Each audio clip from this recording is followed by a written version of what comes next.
right, I will go ahead and get started. Hi, everyone. Welcome to Denver Startup Week. I'm John Wilker with 360 Conferences. I am the Spotlight and Headline Events Track Chair and a member of the organizing committee. Thank you all for joining us for our first ever virtual Denver Startup Week and for joining us here for the session Women on the Rise. If 2020 has taught us anything, it's that we are more powerful when we come together as a community to share ideas and help make each other better. And here we are, virtually showing what Denver has to offer and what we are made of. At Denver Startup Week, we strive to make all of our sessions a space where attendees can connect, learn, and grow, regardless of gender identity, gender expression, race, ability, sexual orientation, or the combination of those identities. There's something for everyone at DSW. Thank you for joining us. Before we kick off, we'd like to play a quick video message from our sponsor.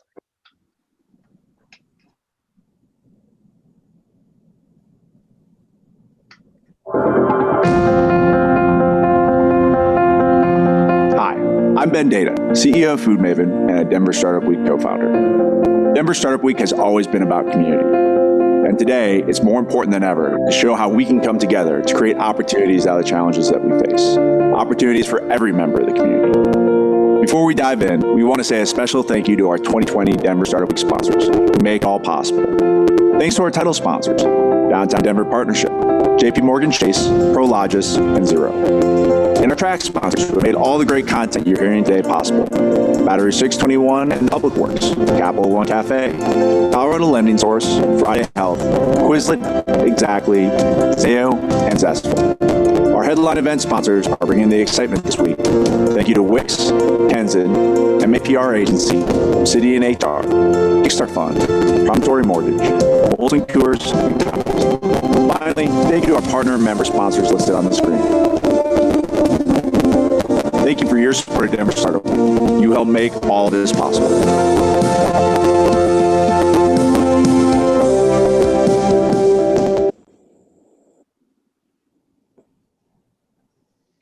All right, awesome. Again, thank you all for being a part of Denver Startup Week. And with that, I will hand it off to Kyle.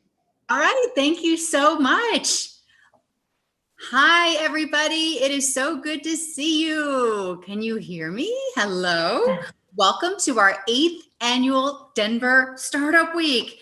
Denver Startup Week is the largest free entrepreneurial event of its kind created for and with this vibrant business community that we have here in Colorado. My name is Kyle Dyer, and I am an entrepreneur like all of you.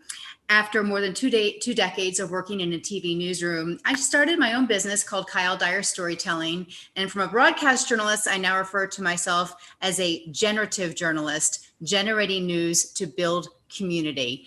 And I do that through video stories and at events like this, which I love. And I'm so sad that we're not all together today, but I am so excited to introduce you to some 3 fabulous entrepreneurs who are here. We have Kendra Anderson, Angela Carlson, and Emily Hines. And for the next hour, we're talking about risk, resilience, reward, any other R words that come up, anything that has to do with their entrepreneurial journeys and what they have done with the ups and downs that they have faced. Please share your experience at this session online using the hashtag #StartupWeek and hashtag Women on the Rise. And we encourage you to engage with us, okay? So please tweet throughout the day. We have some polls that we want you to answer over the next hour and a half if you're game. And also go to your Zoom chat and write in any questions you may have, okay? This panel is hosted by Women on the Rise. I mentioned the hashtag Women on the Rise. It is an initiative by the Commons on Champa, Denver's Community Entrepreneurship Hub. Our mission here is to connect entrepreneurs to powerful resources and networks that help them to create long-standing businesses. And we have to do this together, right? That's how we get things done. The Downtown Denver Partnership established the Commons to foster a culture of innovation and entrepreneurship in our center city. And the Partnership's Women's Council is really dedicated to ensuring that women have equal access to powerful networks, to funding and capital, to education, support, and resources as they build their businesses. All right, so we're gonna kick off with a question. And this isn't just for all of you who are watching. We wanna hear from you, but also our three panelists. I'm going to have them go down the line. Here's a question for everybody. What is one word that describes your entrepreneurial journey?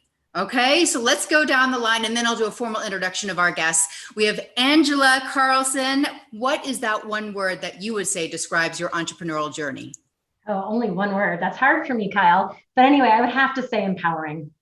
Empowering. All right. Yeah. Kendra Anderson, what's that one word for you? I gave this one a lot of thought. It was also hard to come up with a single word, but for me, I would say evolving. Evolving. Okay. That says a lot about your story, which we're going to hear about today. And now, Emily, last but not least, what's your one word that describes your journey into startup life? My word is hustle.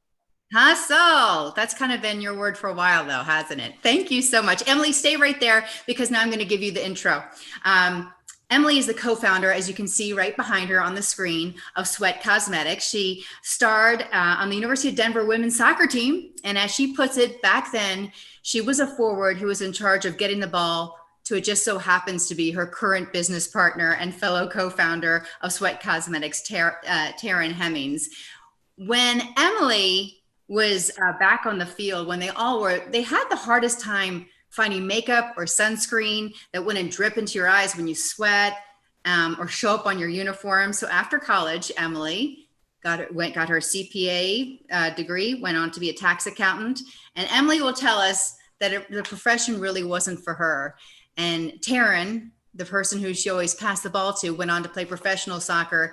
And they were toying with this idea of this cosmetic line. And it came to be, with enough research and development, Sweat Cosmetics is around. So Emily, thank you so much for joining us today because we have a lot to learn from you. Absolutely. I'm so happy to be here. Yes. And then Angela Carlson, also a fitness related business. Angela is the co-founder of Rebel Groove and Strength. Angela started out with a different field like Emily did. She was a neonatal nurse and an expert in that field and would actually give lectures to other nurses and to neonatal specialists. She raised her children, and it just so happened that her daughter was in a workout class. And so she went in to go get her and try the class out herself. And Angela discovered this class she had stepped into was different from anything she had ever seen before. The lights were off during the class. Women were going full force with makeup, not dressed in leggings. It was a hardcore workout, and these women had entered another zone. So after the class, she went up to the women who were teaching the class and said, "You have something here and I'm in." So we're going to hear about Rebel Fitness and how it has taken off throughout the country. All started here in Denver. And then Kendra Anderson knew she had a business model that was different and that was specific and that would engage the community and really excite women who, wanted to get dressed up in Denver, which is such a casual town, and go out and have a great night out in the town. Kendra is the owner and operator of Bar Helix in Rhino. It is the very first bar in Denver to serve Negroni cocktails, which is such a cool and sophisticated vibe there. This spring and summer, she also opened up Cabana X, which is an outdoor full-service restaurant with great drinks, since Bar Helix is not operating right now because of the COVID crisis we're in. Kendra started off in a different field as well. She was corporate America, but she always was interested in hospitality. And she went to a cooking school at night, and she got her chef degree in 2002, sommelier degree in 2006, and then the corporate job went away. Kendra has had multiple startups. She had her own catering company, starting a wine consulting business, and then it was October 2017, 3 years ago, when Bar Helix opened, and just this past spring, Cabana X opened, and will stay open as long as it stays nice and warm. So we pray for warm and a very long Indian summer that we have, since we just had snow last week. I want to remind everyone that this event is live on Denver Startup Week's website. We're going until 2:30. So please promote this event with your networks. Let people know to join in. They can do so for free. # Denver Startup Week. Okay, so enough of me talking, all right? I've laid the groundwork of these fabulous entrepreneurs that we have. Each of you kind of ran with an idea. That was a spark. Let's talk with Angela first. Angela, you've mentioned how Rebel just kind of hit you like a ton of bricks. Like, this is an amazing workout. Look at these women in this class. But what made you go up to the instructors and say, hey, I want to be a part of this business? Well, actually, it wasn't a business. It was a class. And so it's interesting because I started fitness. I never in my life really had to work out. I kind of, ate what I wanted, drank what I wanted, and then 40 hit and bam, the pants were a little snug. And so I grew up thinking that working out was about weight loss. I mean, that's kind of what I thought, right? The terms like diet that I don't even have in my vocabulary anymore and working out were about that. They were about fitting in a pair of jeans, and that was it. So I went to the gym and I joined some friends of mine, and this is during the early days of CrossFit, and this tells you what my age is. But anyway, we were doing real deal fitness, right? We were running marathons and we were doing pull-ups and we were doing all that kind of stuff. But while I would be on the fitness floor, the real workout in the gym, I noticed there was this group fitness class. Lights are out, music's on, but the most interesting part was there would be this group of women, mostly women, some men, but women that would congregate like half an hour before class. To me, I was running in the gym 2 minutes before, getting her done and headed on out because it was a task. And so these people were so intriguing to me because they were different shapes and sizes, but they all had sort of a vibe. They just had a look, and they were definitely a community. And the lights were down and the music was loud, and I loved the music. And they would go in and they would do their thing, and then they would all come out and they would all congregate. Like, it was so weird. I'm like, they would spend like all this extra time. I'm like, what is this? So again, my daughter was in the class, and kind of, I was driving her. She was 14. She's like, come on, Mom, you have to come in here. I know you love this music. And I'm like, I don't do group fitness because I do real fitness, right? So I walked in. Long story short, the two people leading the class, who are now my partners, were amazing, just amazing. And it's not just what they look like, which they're extremely fit, but it was the vibe they gave off in class. Like, there were no mics.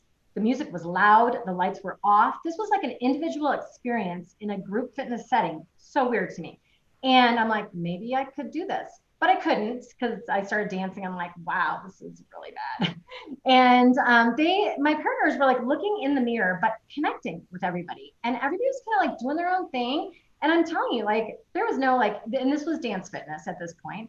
It was called Groove, was the class. And so they had been teaching this class for several years. And it just so happened that one of my partners was leaving town, and I had heard about this, and I'm like, there's something here. So I went and took a Zumba class, and that wasn't really what we were doing. And I took some more group fitness. But anyway, long story short, I talk a lot, but long story short was there was definitely a niche here. I mean, I went all over YouTube looking. I'm like, what is this? Because again, I was not a group fitness person. Asked some people, talked to some people in class. When I knew one of my partners was moving back to Atlanta, I asked to sit down with them. And again, I didn't know them, although I felt like I knew them from class, but I didn't. And I sat down with them and I'm like, what's going on? Like, what is this? There's a phenomenon here and I'm not really sure what it is and what's going to happen. And they're both like sad because they're best buddies. And they're like, well, it's over. I'm like, what do you mean it's over? And they're like, well, this is a labor of love and we would do it for free, but we're not together. So it's not going to work. And I'm like, let's stop right there. We'll figure it out. So that's how I met my partners and that's how we got started. A year later, we were online. But that's such a huge risk though, right? I mean, you weren't in the fitness business to just go up to two people that you kind of knew. What made you tell in your heart that said, this is viable, this is something? Was it the sense of community that you witnessed around the classes? It was the sense of community that intrigued me to begin with. And then it was like looking at the calorie burn. So our pillars, I mean, intensity and community are two of our very important pillars. And then I listened to people. I was listening and we continue to listen to what they say. And what they kept saying is, oh my gosh, even when Ashley leaves, we really hope that this is online so we can do it when we're on vacation and on the beach. And I'm like, okay, whoa.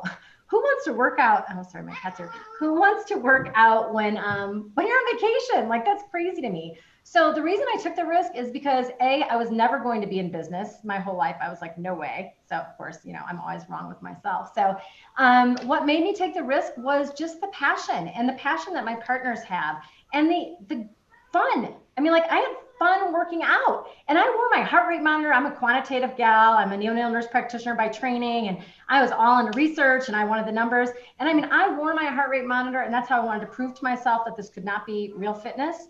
I tried spin class. I ran as fast as I could for an hour and I could not burn the same amount of calories. So I'm like, okay, this is fitness. It's got a great sense of community. It's fun. And the people that are doing this, that are creating the content, are just amazing human beings. So let's do it. So it's kind of a jump off the cliff kind of thing. What challenges you changes you is a byline that we use a lot. And that's kind of what it was.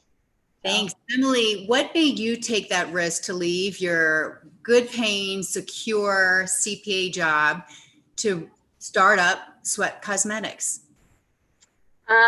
I think when you like really, really believe in something and it makes so much sense to you, it's just a knack, you know, in the back of your mind just to go for it. And pair that with just my anxiety that I had all the time. I just every Sunday night dreading going to work on Monday. And I just think life was way too short, and you just should not feel that way. You should do things that, you know, don't make you have the Sunday scaries. You know, Denver Startup Week is a lot. We focus a lot on people who are currently running their own businesses, but I think there are a lot of people tuning in too who have an idea or who have those Sunday blues.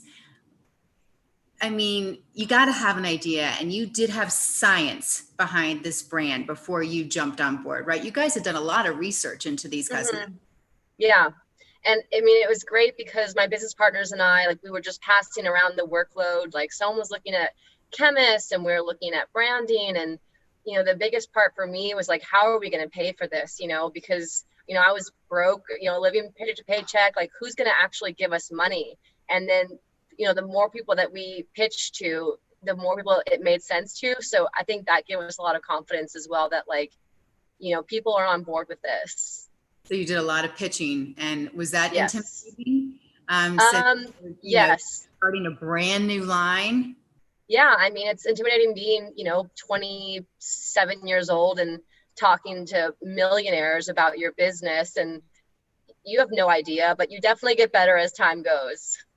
Wow. You guys must have believed in the product, because you have 4 or 5 partners right now, all former soccer players, right? Yep. Yeah, there's 5 of us total. Okay. All right. Thanks. Kendra, let's talk with you. You also were in a job that you probably had a lot of Sunday blues. And you've talked about how your career has evolved.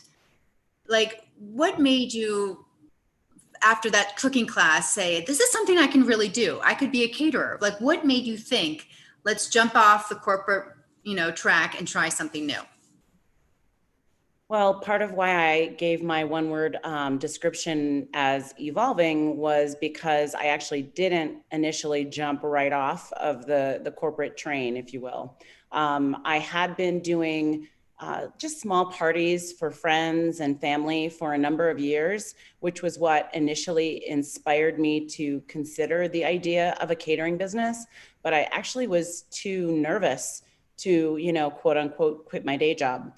And so that was what inspired me to find a cooking program that would be available at night so that I could keep my day job and sort of test the waters while I built the brand, got some clients under my belt and started to try to figure out what it meant to be an entrepreneur. So I actually took, I guess, the less direct route to entrepreneurship, or I should say it was more of a side hustle for me for a number of years, honestly, before I was able to quit my day job. Was it still intimidating though to finally go both feet in the water? Oh, without question. I think a lot of what entrepreneurs struggle with if they are considering leaving a full-time career, being employed by someone else, is the lack or the loss of security, depending on how you define security. What you can perceive as like your steady paycheck or your benefits, health insurance, days off that are planned or at least consistent. I certainly struggled with all of those questions. And, as a single person without, someone else to kind of help carry the financial load, it's incredibly frightening. And I think for sure that's what made me need to stay gainfully employed while I got ready and felt that I was prepared enough to take the leap ultimately in 2017. Well, congratulations for doing that 3 years ago. That's just great. We want everyone to ask questions. We are having time at the end, right around in the last 25 or so minutes to get some themes that you're curious about. We can ask all the panelists, but we do have some poll questions we want to throw everyone's way. The first one is pretty easy. How long have you been an entrepreneur? Okay, that's our first poll question. Is it 0 to 1, 2 to 3, 4 to 5, 5 to 10, or 10 plus? We're seeing all the numbers come in right now, which is kind of fun. And it looks like a majority of you are newbies to all of this. So we are so glad that you're here today, because I think you will not only be enlightened as to this entrepreneurial trip. I know when I started working with Commons on Champa with some of these spotlights, when I was in my first year of my business, a lot of the same things that I felt or was curious about or frightened by were the same things that were in the minds of people who are 10, 20 years into owning their own business. So this will make you feel like you're truly part of a community and you are not alone. So yes, the majority of you are less than 1 year into the entrepreneurship. While I have you here and you're paying attention to the polls, I'm just curious, how many businesses have you started? 0 maybe is your answer, but you want to. 1, 2, or more than 3. So, and there we see mostly 1 or people that are wanting to. Very cool. I see there the last blip. Oh, it looks like most people have 1 business. The last blip is 3 businesses. And Kendra, would it be right if I'm counting right? You've had 3 businesses in the last 2 years? Yep. That's amazing. Yeah. Well, no, not in the last 3 years. So I started the catering business in 2003. Okay. And was doing that while I still had my corporate job. Got it. Okay. So that was business number 1. Then the Swirl Girl wine consulting, I started in about 2008. Girl, that's cute. And that was sort of the morphing from the catering business to more of a wine consulting angle. For a while, they were sort of running in tandem. And then I eventually let the catering business go. I sold it to my business partner and just focused truly on the wine side of things. And then the third business would be Bar Helix. So to go from going to people's houses or sites to cater or to provide wine to open a storefront, that also included a lot of risk, but you were very focused, as all 3 of you are, on your branding. You knew what you wanted to bring to Denver, something different from any other place here. Yes, very much so. I thought a lot about the brand, and I will say that despite majoring in finance and marketing, I didn't realize kind of how essential that piece of it really was. And for me, the way that I approached the branding was to define the voice of the bar, the personality, if you will. And what I ended up doing was sort of creating like a muse, a personality that I wanted to represent the guest or the customer who would come to Bar Helix. And everything sort of flowed from there in terms of the way we described the cocktails, the way we designed the interior of the space, the music that we played. Everything always went back to what I now, in hindsight, and I think a lot of entrepreneurs can understand this same feeling of, you don't necessarily realize that you are doing something as intentionally as defining the voice of your brand, as much as you are just getting the work done that just has to be done. And it was really only in hindsight that I absolutely understood that all of those decisions that I took so much time to make did really result in this very sort of tightly curated brand point of view, perspective, and voice for people as they came through and experienced us. Yeah, Angela, when we were talking last week, you all have stayed so true to the brand too. And you've had different people kind of consult or give you advice on, oh, maybe, Rebel should do this or that. And you're like, no, you've stuck with that voice. Yeah, we have. Actually, we started out and we hired a marketing team, probably a good example, because, we tried to set up our own social media. And let me tell you what, it was me that tried to do it. And my birthday kept popping up on our business Facebook page. I had no idea what I was doing. One of many things that we've sort of learned along the way. But I will say that the voice is so important, like Kendra said. Our mission statement has evolved, and we do sit down at a table every 6 months and we whiteboard it out and make sure that every single word is what we're true to and that we are sticking with it. And it changes. It has changed. Our mission statement has been tweaked every 6 months for the past 3 years. And we continue to evolve because we really are listening to our customer base. But social media is a good example. Like we hired a marketing firm and they were doing some of our posts and stuff.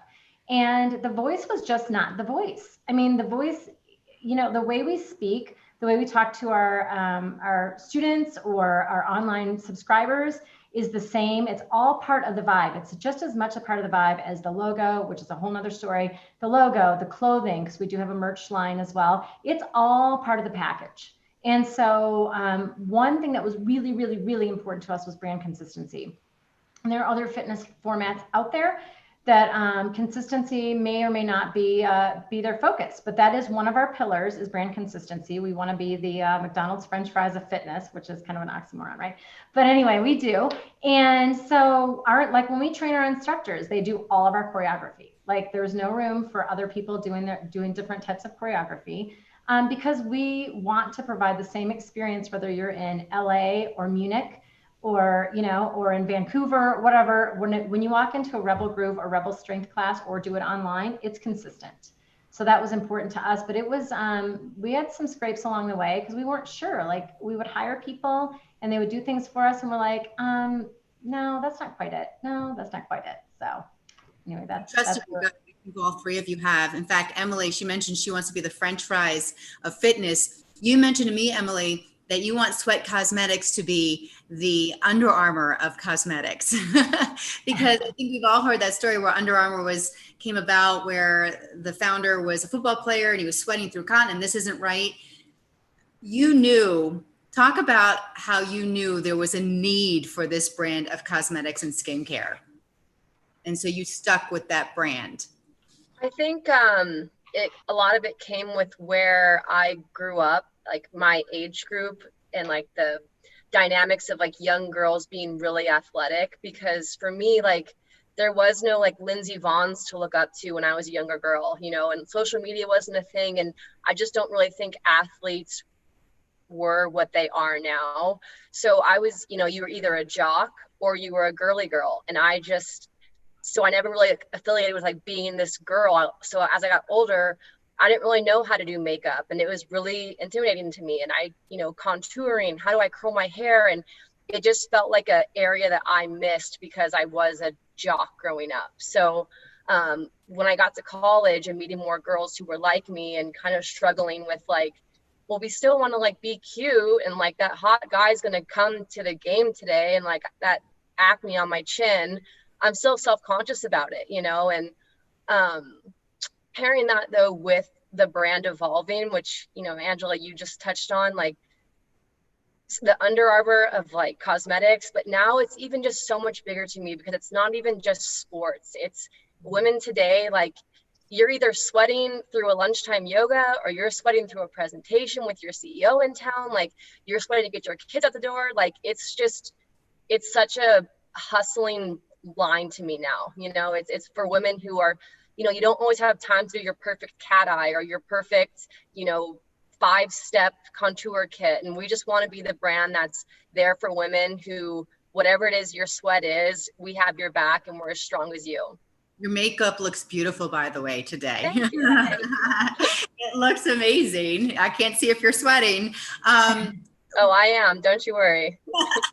I'm going to get to a question because it's affected all of you, but I want to ask all of our people who are watching too, regarding what we're going through right now, because it's no doubt COVID and this pandemic and stay at home, safer home, that has all affected all of our lives.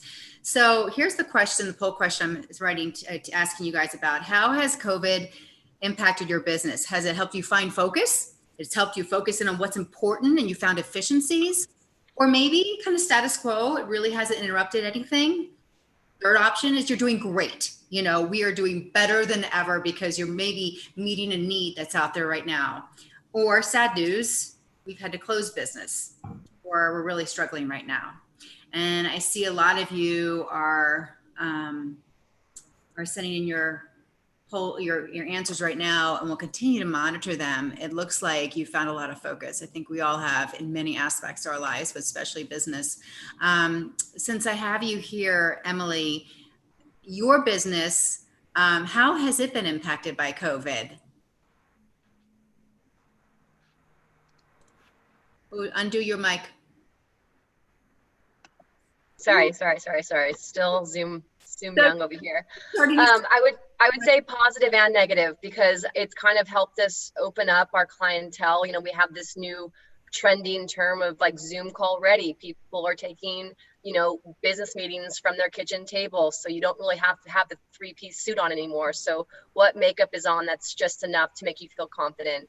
You know, people are getting outside more, they're exercising, getting more fresh air, more, you know, cognizant of the SPF on their face. So that part's helped. But, you know, from a financial perspective, I think people not knowing where their place is at, or, you know, are they going to have a secure job? Are they going to lose it?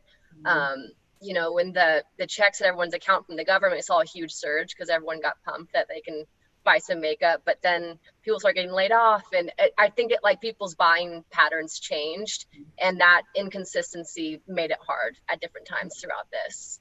Okay. And I know, Angela, with Rebel Fitness, you guys had to pivot immediately. Pardon that expression. I know everyone's sick of that word, but really, you know, because we couldn't really go work out with one another, and you all reacted very quickly. We did, because we knew we've got 3 lines of business. We've got our online or on-demand program, which is an at-home fitness program, which we consider a handshake to our live classes, because we really like the provision, like being in the class and the sense of community. And we were like, like that was our primary focus. Training instructors and getting their classes up and running, and seeing these little micro communities of rebels, we call them Rebel Nation, that have sprung up all over the place. And we're like, oh no, like, because our instructors, while they're independent contractors and they pay us a licensing fee, but they can go out and do whatever they want. They don't have to go to a licensed gym. We like to empower them. But we're like, we just felt like mama bears. We're like, oh my gosh, what are we going to do with our crew? Like, we got to do something to help them, because they are out of a job today. So this happened on Friday, right? And so all weekend long, we were probably on the phone, on Zoom calls for, I don't know, we didn't sleep. So we're like, we have to get a challenge going. We've got an online Facebook group called Rebel Nation. And through that group, a lot of our live instructors, their students are in that group. And that's just kind of a social way of it's actually a huge support group. But we're like, how do we turn this into a good thing for our crew that's on the ground, and for our users that may be stuck at home right now, like today? And so we put together our first fitness challenge, which was called the SOS challenge. And we do challenges. We're starting one tomorrow, throughout the year. And they're usually 4 weeks long, because that's about everybody's attention span. It kind of gives everybody sort of like quick reboot. But we're like, you know what? We're in it for the long haul. Like, we don't know how long this is going to go on, but we know we are here for you.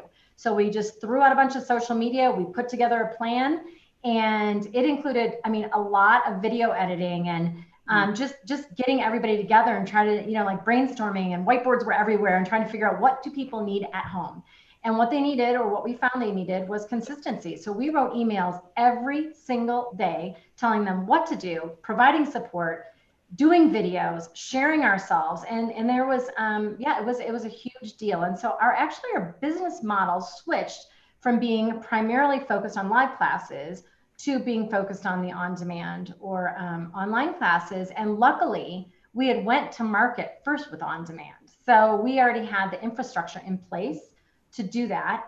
So we saw our Rebel Nation, our online group, grow a ton. We learned a lot about like Instagram TV and doing Zoom calls. And we cut up t-shirts together. We cooked together. We did whatever everybody wanted. We cried together. We gave virtual hugs, and it was a trying time, and it continues to be. But then when our instructors, the first thing our instructors want to know is, they're like, we want to do, our gyms are telling us that we have got to go live. We've got to give live content, and because of course they wanted to stay in business. And we're like, unfortunately your contract is like, that's our content and that's what you pay for, and putting it out in the general public does not protect that. And so we worked through that, and we worked out everything from logistics to cameras to how to do lighting to how to do songs and we don't normally mic, but how to get that stuff across to people. And we worked with our instructor group to be able to provide that. And the added benefit, or really the really great outcome, is our Facebook group increased by about 25 to 30%. From a monetary perspective, it wasn't a big monetization thing. We kept the challenge going for 12 weeks. We kept adding free months on because we just wanted to grow that community. And we did. And people, the most poignant part was, like, we had one instructor that was here, and she got to meet all these people, and she moved to Florida from Colorado. And while she was on her way, she drove straight through Atlanta, which is where one of my partners, Ashley, lives. My other partner, Trisha, lives here. And they greeted her with like open arms and masks. And they all did a dance party out in a parking lot for her. So it's just, it was amazing. So we have pivoted, we've changed. We've always had our 3 lines of business, and we've shifted back to online a little bit. And now we've kind of helped our instructors learn how to do online as well.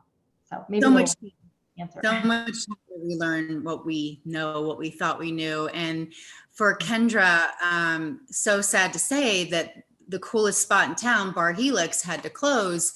When did you, and it's still closed, Kendra, when did you think, let's eat outside? Let's get more food. Let's get a bigger menu. We can do this. I mean, it must have been devastating. How did you pick yourself up and know, I can do this? I have the team. We can open another restaurant.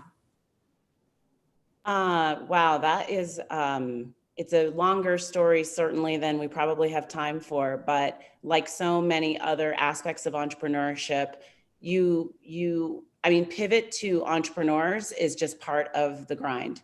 It's become a hot word right now in these pandemic months, but honestly, I know that Emily and Angela have already pivoted dozens of times, I'm sure, over the course of their business ownership. So for us, it really was just an evolution. So as you mentioned, we closed that March 15th Friday, like so many other businesses, and closed for a week because there was no other choice. We certainly were not allowed to be open to the public. And at that time, to-go alcohol sales were still illegal. And so then after about a week, I want to say, is when the governor changed that law and allowed businesses to produce and sell cocktails to go. And as soon as I heard that announcement, I do remember the afternoon when I heard the announcement, I actually felt initially really grateful, because the business model for Bar Helix, I should say, the cocktail around which our business model revolves happens to be the Negroni, which, by the way, shout out to Negroni Week, which is this week, raising money for the hospitality industry. But the cocktail itself is one of the simplest cocktails to make, to batch in large quantities and to reuse, if you will, right? If you've made a large batch of cocktails, you can throw them in the fridge and drink them at your leisure. And so as soon as I heard we could do takeout cocktails, I thought, oh, we're good. We actually have a product that's designed for that very thing. So I called up my 2 right-hand people and said, hey guys, this is our shot. So that's what we did. We immediately began, our first pandemic pivot and launched a takeout business, and did that for 2 straight months. And it was when we started to hear rumor of the city reopening restaurants for indoor dining, but with an emphasis on outdoor dining, is when we started to get the idea of what you mentioned, right? Dining outdoors and sort of going virtually on vacation. But as I mentioned, when we chatted, the real inspiration was the desire for myself and those same 2 folks that had been with me day in and day out during the closure. We needed a vacation. We were all just exhausted and heartbroken and stressed out beyond belief. And so we started to imagine and actually prepare to take about a week off between being closed fully and reopening as we were preparing for outdoor dining. And when we realized that we would not be able to leave the country without quarantining for 14 days, we then started to just sort of fantasize about what we could do in terms of creating a vibe at our restaurant that felt like vacation. And it really was a very organic and strange and fast set of ideas that hit us. And that's where Cabana X was born. We thought, why don't we create a space that makes people imagine what it would be like if they were sitting on some patio or beachside cabana in some glamorous destination. It was completely a fantasy. And we just ended up really, truly writing a business plan, a set of menus, and creating an aesthetic that mimicked all of those feelings. It was pretty crazy how fast it came together. And I feel like I have more people I'm seeing, my friends, who are discovering Cabana X right now. Oh, thank you. On social media, like they do feel like they've gotten out of town for a couple of days. Yeah, crazy. People started to show up actually dressed in, like vacation attire. Yeah, they really jumped on board with it. We were so floored. People showed up and said we were supposed to be on vacation right now, or we were supposed to be getting married or on our honeymoon. And they said, we wanted to come here. We came here because we read or heard that that's the way people were feeling when they actually came and visited us. So it was overwhelming, response in terms of that vacation vibe. It was crazy, but just as I mentioned, every entrepreneur has those kind of bright light bulb moments, and we just ran with it. So glad you got that light bulb. I'm going to invite into our conversation Kelly Stevens, who's helping me. She's been monitoring some of the questions that are coming in. So we want to get to some of them. We know I could put my glasses on and read them, but Kelly, do you have any good themes or questions that keep popping up for our panelists? Yeah, one question that just came in specific for Angela is on the fitness classes, how you make sure that people stay motivated. That's such an important part of the in-person experience. So how are you keeping your customers motivated? But actually, I'd say that probably applies to everybody. Maybe Emily, you even have some employees that you're trying to keep motivated, or team members or yourselves during this time. So we'll start with Angela. It's a good question. Live classes, group fitness is group fitness. And I think a lot of times that the people that go to group fitness are motivated because of everybody else, right? There's a time you're supposed to be there. There's an accountability factor. That all shifts when you're on demand. And the at-home fitness user is different than the live fitness user in lots of different ways. However, we've melded the two of those. So how do we keep them motivated? Well, we started with COVID. How we keep them motivated is through challenges. So they get emails every day and we motivate them. But how they really stay motivated is through our online fitness community, through our Rebel Nation. People hold each other accountable. When we're just starting a challenge, like I said, tomorrow, and we do these little 4-week challenges, and people sign an accountability pledge the first day, and they'll post a little video like, we're going to start tomorrow, and one of our first, like, little sneak peek, but one of our first accountability challenges is do a little video or write down one bad habit that you may want to change from COVID, right? There's probably something that you've done, or maybe there's not, and good for you. Maybe it's something else you want to work on, but you tag an accountability partner. Now, you might say, well, lots of people don't have an accountability partner, which they don't. The beauty of it is that people will jump. It is amazing to me how many people like jump out there like, I'll be your accountability partner. And the fact that people are vulnerable enough to do a video and be like, I don't know anybody, and I'm sitting at home with my cat, and I want to be accountable, and I have to work from home, and people just like pour the love on these people. So it's pretty cool. And so we as a company just facilitate that. And we pay attention to what's going on social media and see what people are talking about. Like, for example, in our last challenge, people were doing a lot of plyometrics. They were jumping. We had some joint pain comments. People were icing things down. So we're like, oh, stop. And we went and did a lot of revive stuff. So we did a lot of stretching videos and augmented that. So we do pay a lot of attention to what people need. And we communicate with them constantly. So that's how we keep them motivated. Locally, we do go to some classes and stuff like that, but mostly it's online, and mostly it's just through paying attention to what people need and doing that. We've revamped our entire website in the past 6 months, and it continues every month. We change what type of videos people want. For example, we've got 2 formats. We have Groove, which is dance fitness, and we've got Strength, which is choreographed strength training. People that do strength don't necessarily want to dance, and people that dance don't necessarily want to lift weights. But we've found through these challenges, we've kind of mixed up some of our videos and stuff, and people love it. So now we've got instructors that are getting trained in both formats. They're teaching them live, they're teaching them online. We are providing new content all the time. So instead of doing new content once a month, we're doing it twice a month, and sometimes we're doing it 4 times a month. So we're trying to really address the issue of boredom and also really listen to what people's problem areas are. And although spot training is not what we do full body fitness. But we talked to them about that, and now we're educating and providing nutritional support as well. Okay. All right. Hey, Emily, how do you all stay motivated? I mean, I know this is your first big business on your own. You're with fellow people who get the need for the product you provide, but how do you all stay motivated? Like you say, people might not be buying as much makeup right now. They do need sunscreen every day, and that is part of your plan too. And maybe offer the answer and advice to others out there who have their business. Emily, what would you tell them? How do you stay motivated? How do you stay focused into this idea that your business is going to work and this is what's needed? Yeah, I think, similar to what you just were talking about, Angela, just being vulnerable and like opening yourself up.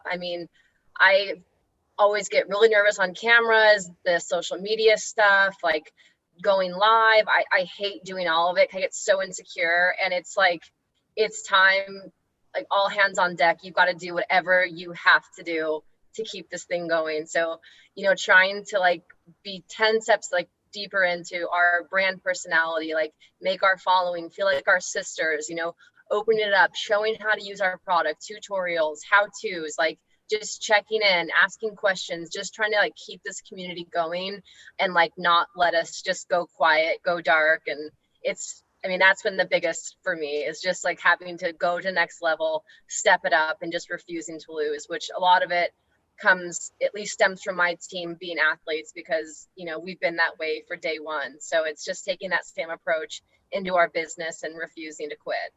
And I think a lot of it too is, when you know someone who might be able to answer a question or help you out, ask them for help.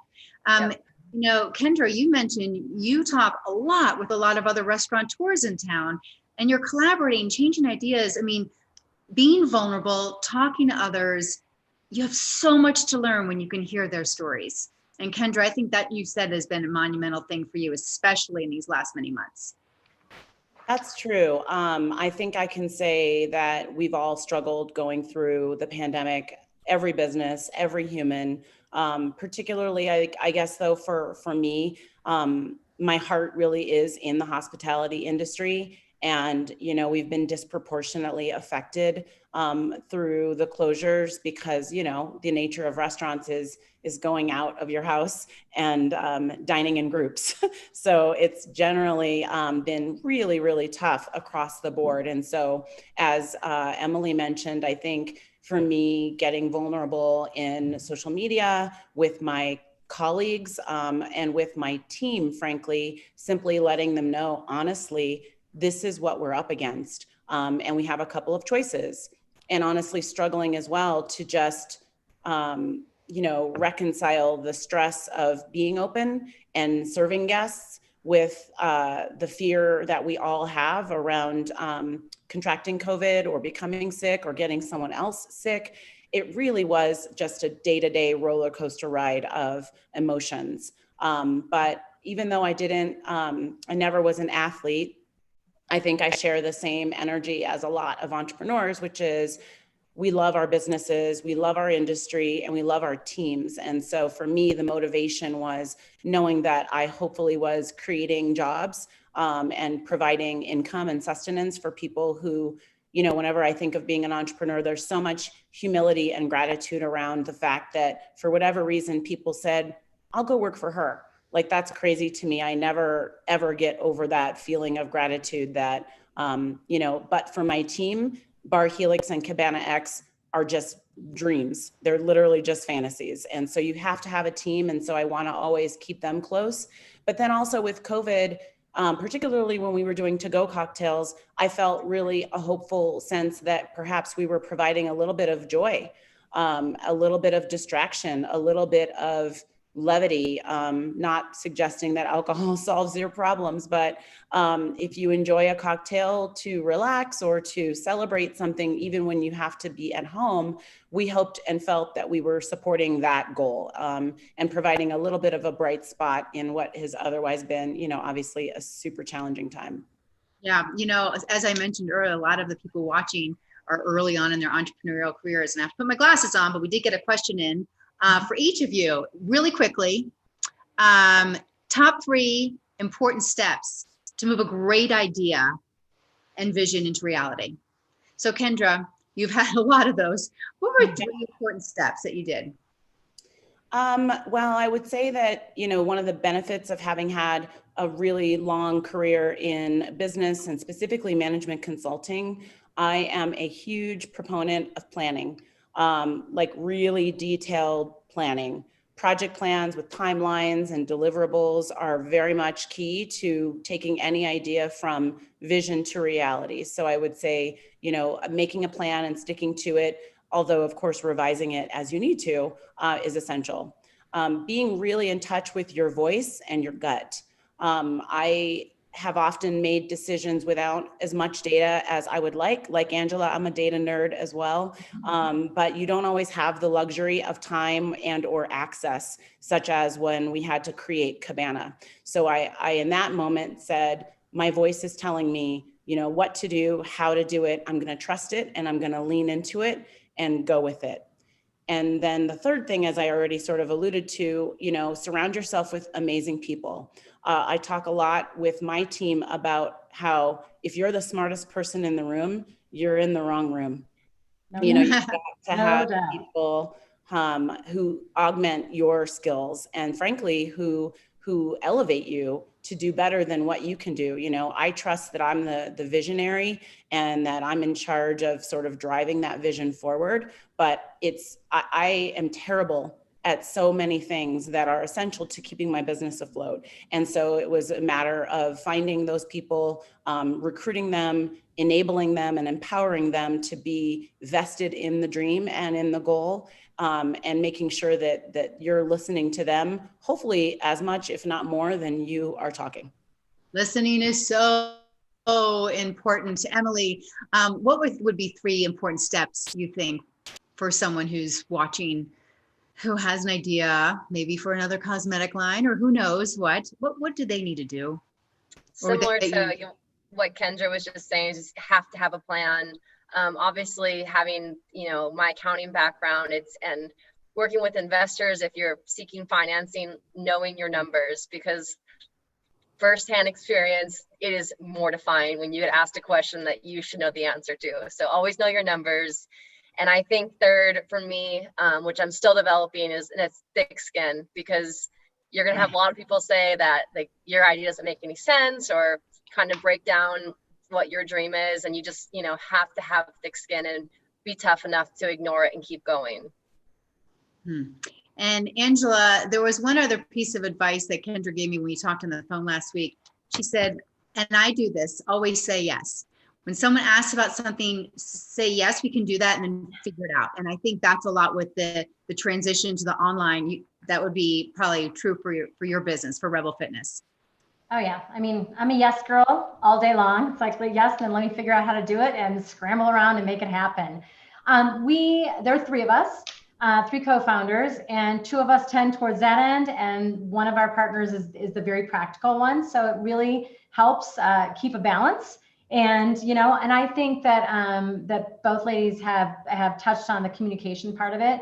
You have got to be able to communicate, and you have got to know that your idea is not the only idea in the room, nor is it the best idea, because there's no way that you're 100% correct on anything ever. And if you don't believe that if you don't believe that, you probably have never had children tell you how stupid you are. But anyway, no, I don't mean that. I think that it is a humbling experience, like Emily said, but my 3 pieces of advice, one is that, as Kendra said, have a clear vision on what you're doing. I mean, like you might have a zillion things, but something that's measurable, especially when you're just starting out, something small that you can actually be successful at, because your success will breed a positive environment for yourself and for your people, whoever your team is. It just may be yourself, but you'll be able to move on and make that bigger. But start small where it's measurable, and don't be a hater. Like, you're going to have competitors. It's okay. The sandbox should be big enough for everybody. And if it's not, then you're the wrong sandbox. So applaud other people's successes, learn from them, work together if it's practical. And if it's not, then don't. But it sounds like Kendra has with people. Like, you should be able to build a different mousetrap. It doesn't have to be better, just build a different one. It's okay, and support each other. We're women, we're in a tough situation lots of times. Like, we eat each other alive, and it's really bad. So if we could just hold each other accountable as well as ourselves, which is the hardest part. And one other thing that I said that we've worked at too, and I think new entrepreneurs, everybody should, is have an elevator pitch. When somebody says, what do you do? And I'm a talker, obviously. So, making it concise, it's got to be an elevator pitch. It's got to be 10 or 15 seconds. If somebody asks me in the elevator what I do, what is Rebel Fitness? I can't be like, and then one day my friend, and then blah, blah, blah, blah, because they're tired and they're drinking Kendra's cocktails and going to bed, right? They're done with that. So having a clear fact on what differentiates you. Like, what is it? Like, what makes Sweat Cosmetics better? What makes Kendra's Negroni the best? Just boom, done. You should have it. So that's just my advice. This panel is called Resilience, Risk, and Reward. We've talked about the first two. What's the reward for you every day, Angela? Oh, without a doubt, seeing the changes this makes in people's lives. I would have never in a million years believed it. Never.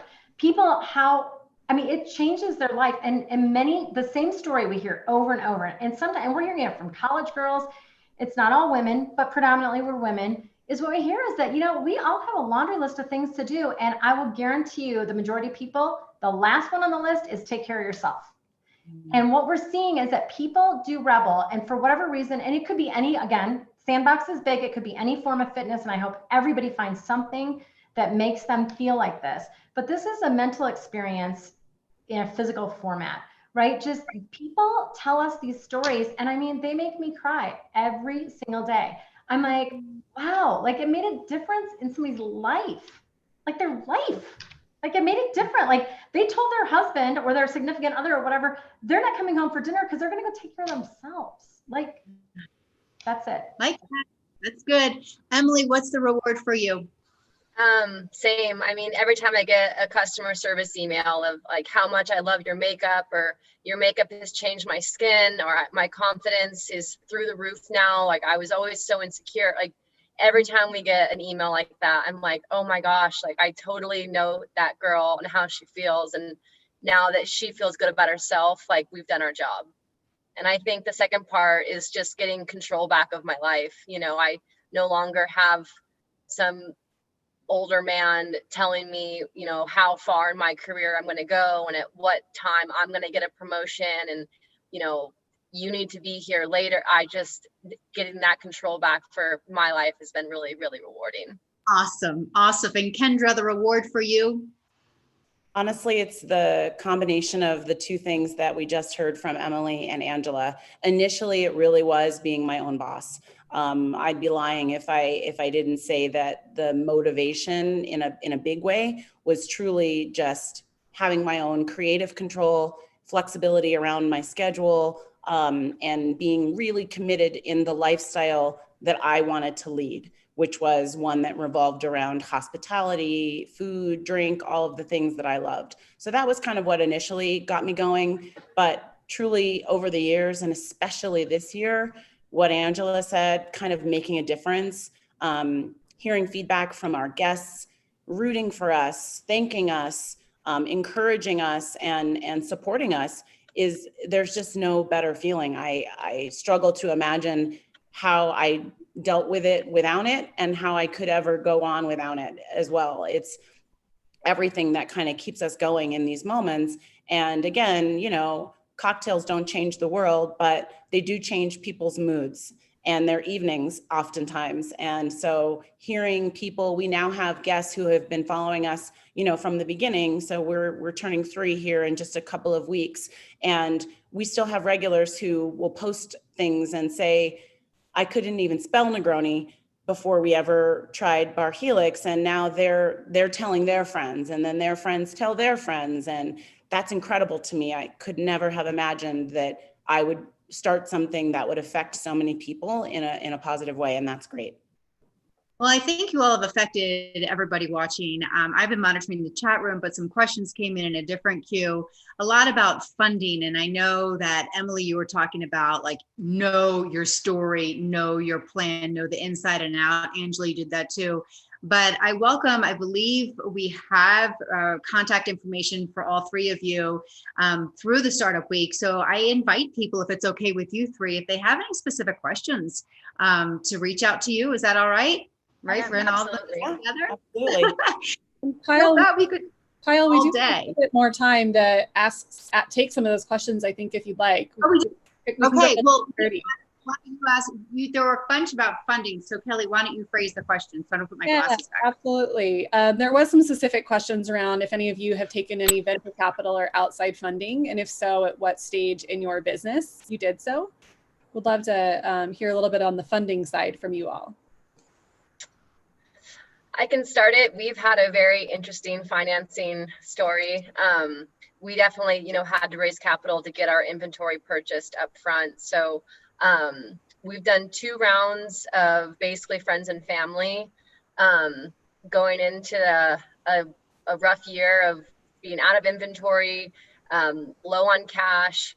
We went to a crowdfunding platform and raised capital through microventures, Indiegogo. And we've done some notes throughout the past. I mean, any way that you can try to get financed, we have. So we've done them at every other year throughout our business. It's been almost 6 years. So no straight venture money, but we definitely have some venture capitalists who have personally invested.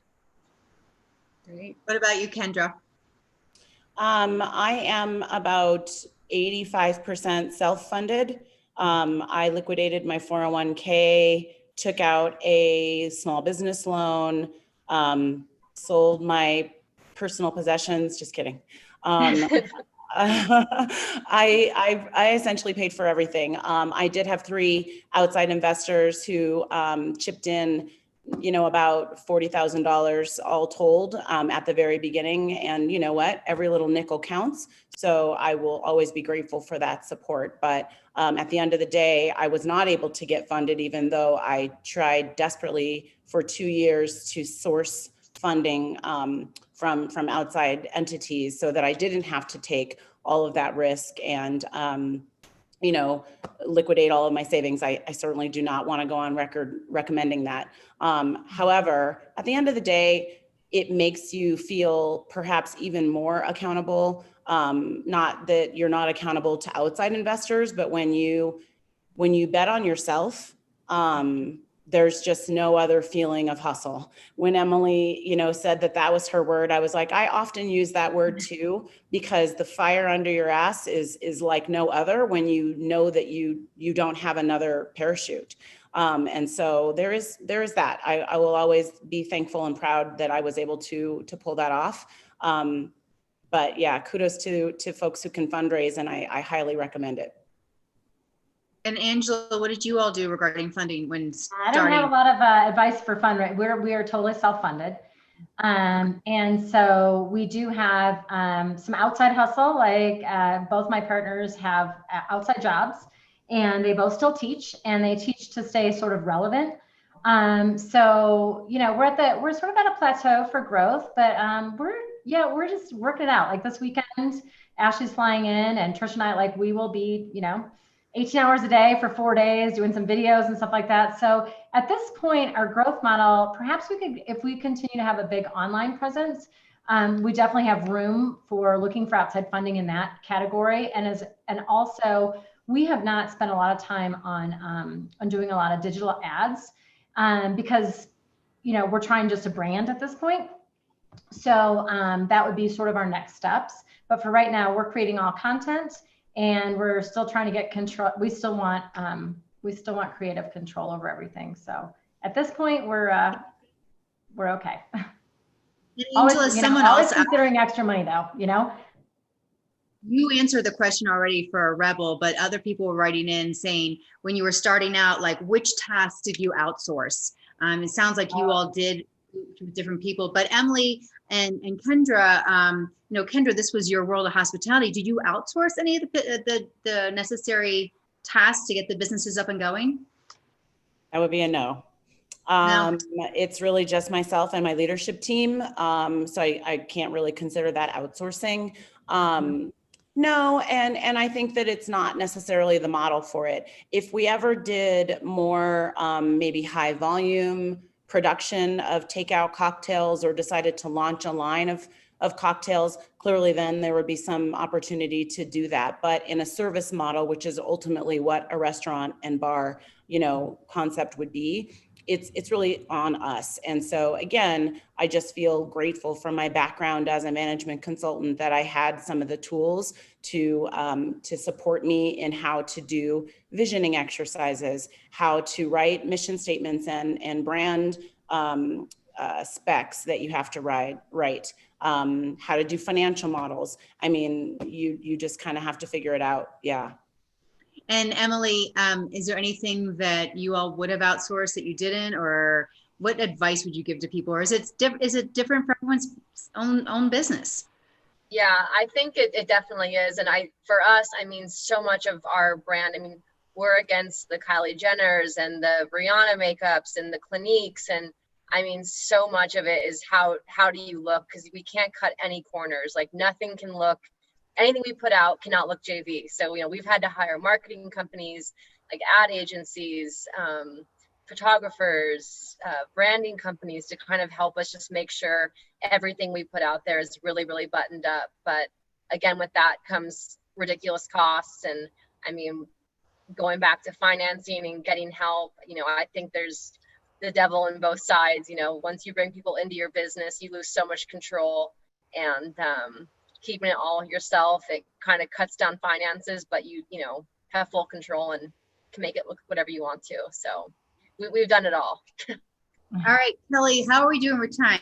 Because you said we could go a little over, and I don't want to go too much over. Yeah, we had up until 2:30, but want to be respectful of everyone's time and great energy here. 2:30, okay. Yeah. Totally off half hour. I've totally done that before, where I've been like watching the clock and been concerned, but we have a little bit more time. But I think a great one, honestly, to end on, Kyle, is just on, we had a question from someone like a young female entrepreneur, just as specifically as women's in this business and women's in startups. What is some advice you have or some resources you can suggest? And then we can talk a little bit about our Women on the Rise program, but would love to hear what you all have tuned into. I'm curious too, like with Emily, she mentioned how she's a competitive athlete. And so you must have a chip on your shoulder that other people don't have. I mean, you are young, you had this new line. How did you get people to listen to you?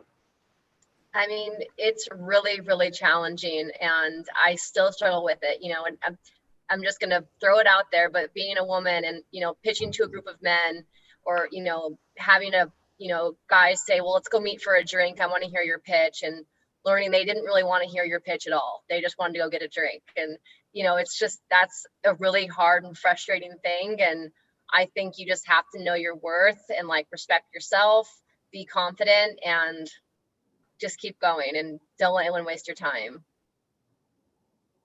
What about you, Angela? Your business is all about women. Although we do have some men that are instructors, but I think when we first went to the table, one big word that kept coming up from all of us was unapologetic. And we're unapologetically women.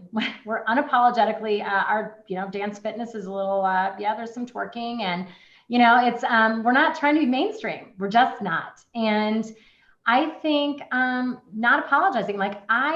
Unfortunately, I see people ascend through the ranks in corporate America, and then all of a sudden they lose their womanness. I think the idea is just be you. Be you as a woman, be you as, as a mom, be you as a millennial, be you as an athlete, or be you as, as a sommelier. I mean, I think learning to define yourself outside of those parameters. I mean, I do realize that there is definitely a barrier between men and women, but also, just not giving up on your vision. Just don't apologize. I mean, you're a woman and you're proud of it, and you're lots of other things too. And you should be proud of those things too. So I think, it can be, to raising money is a whole different story. And I'm sure that puts you in a situation of sometimes, going out for drinks with people that you don't want to be with. And that's, learning not to do that is good. I like your advice of accepting who you are. And I remember in my business when I was starting out, I tried to be like a certain network correspondent, and I was trying to be her. And until I got relaxed was when I really started to have fun and really evolve, as we mentioned that word a lot, and really succeed. And Kendra, you have evolved so much. Did you ever, as a woman restaurateur, ever face any kind of doubt from people, or what's this idea you've got? I mean, did you ever feel any pushback loan wise? You did say that you discriminated against. I did. And it's interesting because I think a lot of female entrepreneurs don't initially or even overtly define themselves as female entrepreneurs. We are simply females who are also entrepreneurs, but I spend very little time in that headspace. It doesn't serve me. And so it only was after 2 solid years of following the traditional fundraising routes, writing what I believed was a really amazing business plan and continually being shut down, that I had to start to question what else could be factoring into why I was getting told no, when I looked around and saw other peers who I knew based on, real solid evidence had not written business plans, or who had not had 2 decades of management consulting experience under their belts, or who had not had various different certifications. And if those things are all created equal, then I wondered how could I not be getting funded? So it became rather an unfortunate instance of these examples we've now all come to be familiar with. But at the end of the day, to what we've all said already, you just don't let that stop you. I just thought, I felt so convinced in the concept that I had and the value that I believed it would offer, that I was not to be deterred in terms of not going the traditional route. I just wasn't bothered by that. And in fact, to Emily's point, as sad and hard as it is sometimes to be all of it, on your shoulders, now looking back, I certainly don't really think I would have done it differently. I'm so delighted that I'm the only person that really is making the decisions at the very strategic level for running our business. And I love being a woman and knowing that I'm bringing something unique to the table. One compliment that we hear at both Bar Helix and Cabana X is that the detailed level of elements that we offer in our experience, many people say it's clear that this is a woman-run business. It's clear that there's a woman's touch here. And I never feel offended or slighted by that, because I know it's true. I know that women do things differently, and in many cases better than our male colleagues when it comes to certain elements of our businesses. And so I'm grateful for that. And I always want to bring that as often as I can. And I do that in one way by, hoping to empower and hire as many other females as I can to be a part of my team, and let that female energy really kind of overcome, and be the biggest feeling in the room if that's at all possible. So I love it. I embrace it. What time are you guys open today, Kendra? Exactly. I am so sad to say we are closed on Mondays and Tuesdays, but you can come for a cocktail Wednesday through Sunday. We are there all of those other days. I would love to toast you guys. Champagne, brownie cocktail, vacation cocktail, whatever you want. I've never had an cocktail. Kyle, can I just say one more thing about the woman? Do it. So, go ahead, Angela. Oh, I'm sorry. I was just saying that when we hired, we outsourced stuff at the beginning, and then we went through a process. Like we were like, oh, we need this, and we need this, and we need this, and we've sort of like pulled it all back home. And then also for we've outsourced some of it, like our website management. Obviously, we need to outsource because that's not our wheelhouse. We don't write code, but we have a lot of recurrent billing systems going on at the same time. But anyway, what we have found though is we have found that when we have women teammates, that they sort of speak our language more. And I think I thought about this a lot because I don't want to think that, but I think it's true. And I think a lot of it is because a lot of what we're doing is emotional, and whether it's the bar that you're running, Kendra, or Emily, the makeup is obviously mostly female focused, I assume. But I think it's the emotional part. Like we can all be quantitative and everything else, but there is that emotional part that drives us. And I think and I'm not saying that men can't be emotional. I don't even think it's acceptable for them to be emotional in business. And so I think that to try to spin it in a positive way, that we have the ability to join together with each other and speak sort of the same language, and support each other. And I think emotion has a lot to do with it. Just my 2 cents. You all are so busy with your current businesses, but we got a question in from somebody watching. Do you have other ideas percolating for a next business or I know you're talking about Rebel may evolve. I mean, we're all talking about evolving, but are you all constantly thinking about the what's next? Or is it just so busy that you are only focused? Or do we need as entrepreneurs to be thinking about the what next all the time? We're always thinking about what's next. Like always, like, whether it's a different format or where are we going to take this or what are we going to do, with our instructors, or are we going to have master trainer? I mean, some of it's like models that already exist and some of it's being disruptive. So, but always in our case, it's always under the umbrella of Rebel. So we're thinking about how we're going to grow our business and how we're going to sort of jump into the next realm, whatever that may be. What about you all, Emily, at Sweat? I mean, there's so far you could take your business. Are you constantly figuring out what new products you should be adding or testing?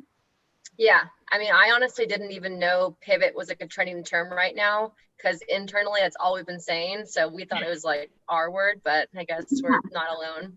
But yeah, we're always looking for the pivot. We're always looking for the next move. We've got some stuff up our sleeve right now. So we're excited.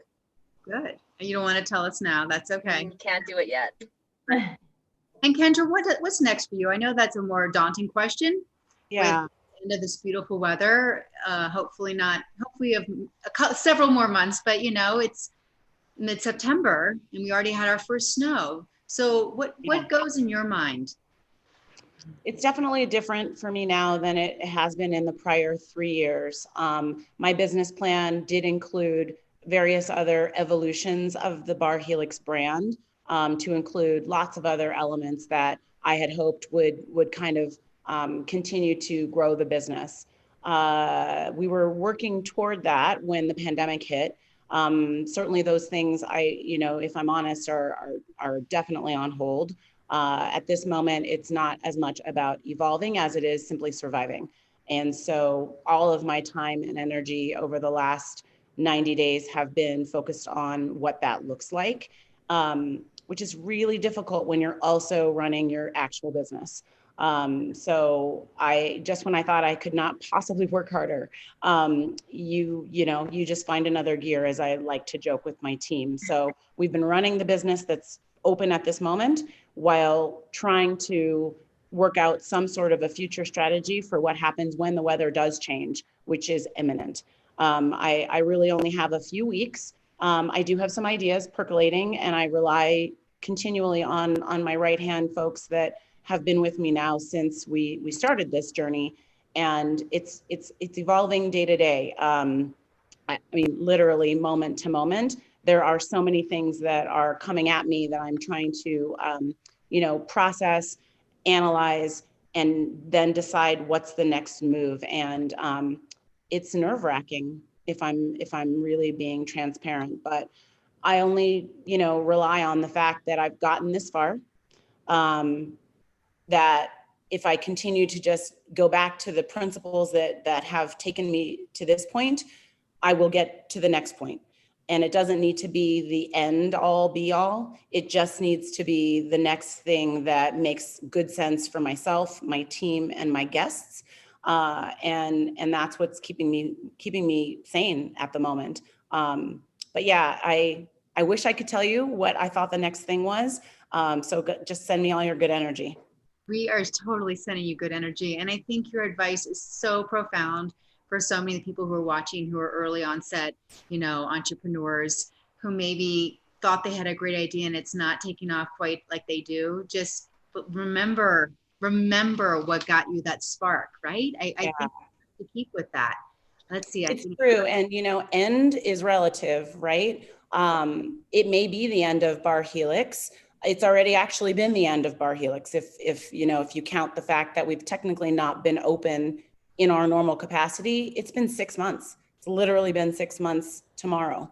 So I've already said goodbye to the incarnation of the business that I sweated and cried and stressed to create. So now, instead of really seeing it as an ending, I'm working really hard to reimagine it as a beginning of the next stage of whatever is meant to happen in this journey. And again, being an entrepreneur is being on a constantly evolving journey that doesn't have to have an end if you don't want it to. So it's really just about kind of how you reframe that in your own brain, and then just march on that sheet of music, if you will. Kendra, I was just talking to a girlfriend of mine who's also an entrepreneur, and we were kind of coming to the realization that the sooner, I think, collectively all of us can let go of the vision of what it's supposed to look like and just evolve with what it's gonna be, the better off we're gonna all be. Because so true, like, you have no control what's happening right now. You have government controls, like the whatever, there's so many controls that you have none over. And instead of being upset about it or complaining about it or crying about it, if you can just let go and evolve and keep moving, like, we're gonna all be just fine, and so true. The people that can be versatile and keep on their toes, will survive. One thing too, just kind of back to the question around advice we might give to people who are watching or who may be listening to this in the future. And it's something that I've struggled with. So I'm curious to hear if Emily and Angela, you also have felt this way. Or actually, Angela, I heard you say that you're a yes girl. So am I. And it's been one of the things that I think has taken me to this point. But I also, as we are approaching sort of this end of the patio season and knowing that I won't be able to continue with Cabana, and yet also not knowing how to reopen my bar, I am actually looking forward to saying no and to taking a minute to catch my breath, to rest, to regroup and think about what could be possible without also running another business. That's nothing. I haven't done that in more than 5 years. So I'm actually sort of relishing the idea of not doing much, maybe. I'm not sure that's going to actually happen, but it started to really become something I'm comfortable with, is maybe there is nothing right away besides sleep, time with my friends and my family, and time to get back to the space that allowed me to dream of the concept that I ultimately launched. We all have to have those moments of rest and play to fuel our creative imaginations and to give us the energy that we so desperately need to work round the clock, which is what we all do. And I know I've been terrible at allotting myself that time and giving myself permission to have those breaks. And so if that's the next thing that has to happen, even though it's maybe not what I wanted, maybe I just embrace it and know that, again, there'll be something better as a result of it. I'm not 100% comfortable with that, as you can see from my kind of shaky voice as I say it, but I'm starting to get more comfortable with it every day. Kendra, I can tell you that when I met my partners, Trisha and Ashley, it was through a lot of tears. I mean, like, they thought that this thing that they created, their groove format, was going to die. And also their friendship, not their friendship was going to die, but it was a whole different thing. And it's like, was ripped apart. One person was going here, their whole community was being dismantled. And then we decided to go a different direction. I met them, we decided to go to a different direction. It's not about me, but what I'm saying is, you never know what's around the next corner. And until you take a minute to breathe and think about it, and it might be the right thing. Somebody might approach you, you might think of something else, you might be scribbling on a cocktail napkin or in your notes, right? And you might go through lots of different ideas, but probably what you come out with is going to be better than if you were just scrambling, to get something done. I do a lot of yoga, and I have for many, many years. And something that's been resonating with me lately is a phrase that the instructors use a lot, which is, how do you let go of the struggle in the pose? Mm-hmm. And there's a great metaphor for me with that, with business, which is that if you're constantly struggling and fighting and scratching and clinging, maybe you're not really in the pose. Maybe you need to relax some of that and just be in it. And that's just been on my mind a lot. I don't want to get crazy yogi on you, but there's just something so powerful about that. As entrepreneurs, I feel like we think you must need to constantly be, scrapping to make it work. And yeah, lately I'm just like, why am I need to let go of all of this struggle. It's not supposed to be like this. You kind of like feel like an internal panic. That's how I've been feeling, like this. And very, very similar, Kendra. Last week for me, I was doing a yoga class and I'm just like, I think it's time to just kind of take a deep breath and just see what happens, because I'm not doing any services for myself in this, panic stage. So y'all just need to come dance it out. You need to go to Rebel Room. I do need to come dance it out. We want to come do a party at your Cabana X while till warm. Let's go sweat. We'll do a detox and then we'll do a retox. And we'll wear some nice makeup. That's what we call it. Exactly. And we're going to look great while we do it all. That's right. Maybe the three of us should start a business. Maybe we should. That would be fun. See, and you guys are so busy talking that you don't realize the chat room has now become a support. Like, we love you girls. Like, if people are writing in, I love your attitude, and everyone is. I think we needed to hear, again, especially if you're starting out and you're new, and I'm just 4 years, so I feel relatively new, to hear other people who have been in the business for a while or are very successful have the same kind of, oh my gosh, I'm running every day too, and I'm not the only one. I think it so helps. And your grit, your strategic and smartness, and then your empathy and your love and your connectedness to community, I think makes the three of you and your businesses shine. And I wish more than anything we were together. Oh my gosh, virtual all around. I do feel like this could continue into a series of, okay, we're going to go work out one day, then we're going to go to Cabana X one day, and we're going to try the latest sunscreen and lip gloss from Emily one day. And yeah, I want to be a part of it. I've loved talking with you guys. And now it is almost 2:30, isn't it? So any last minute advice for any of the entrepreneurs? Just quick round.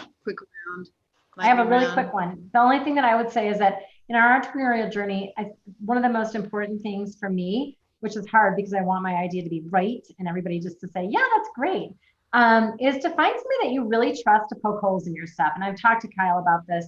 I mean, like, we meet, quarterly to have a conversation, but really, like, have somebody that you trust, and it doesn't have to be in your field, just somebody that you respect, to say like, oh, these are your pillars, X, Y, and Z. Well, how in the world does this social media post meet these? How does this meet these? How does what you decide that you want to do, like the shirt you're going to wear or whatever, how does that, to really kind of challenge you to make sure that you can stand up and say, yes, it does meet A, B, and C, or no, maybe we should look at that.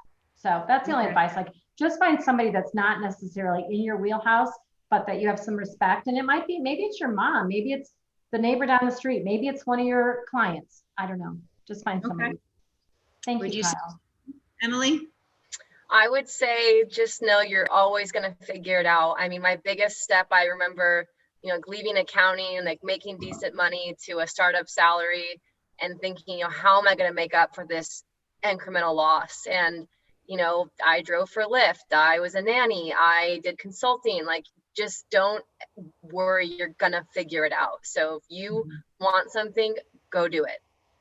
Good. And Kendra, I think you're going to figure it out, but do you have any advice for anyone else who especially wants to go into hospitality, maybe? I will say something that I was not good at previously, and I'm always continuing to try to get better at. And it actually relates a lot to hospitality, is work your network.